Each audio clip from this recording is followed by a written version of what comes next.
তারিখ বিকাল 4টার পরে তাকে আমি ফোনে খুঁজি, দেখি সে আমার সাথে কথা কর প্রায় 1 ঘন্টা পরে লাইন থেকে চলে গেছে। সে আর লাইনে নাইকে। পরে সে যে মালিকের বাসায় ছিল, মালিকের যে মেয়ে ছিল, তার পার্সোনাল ফোনে আমি ফোন দেওয়ার চেষ্টা করি, তার হোয়াটসঅ্যাপে কল দেওয়ার চেষ্টা করি, ফোনটা কোনোভাবে লাইনে পাঠিয়েছিল। পরবর্তীতে 9 তারিখ রাতে ওই দেশ থেকে আমাকে একজনে হাই লিখে পাঠায়। তখন আবার কালকে 10 তারিখে তখন সে আমাকে ফোন দেয়।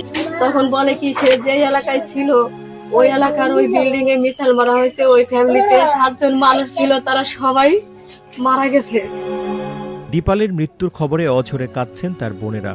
কাঁদতে কাঁদতে কখনো জ্ঞান হারিয়ে ফেলছেন, আবার কখনো মাটিতে লুটিয়ে পড়ে আহাজারি করছেন। সরকারের কাছে দাবি আমার মেয়েটা আমার কাছে তবু আমি এক নজর দেখছি।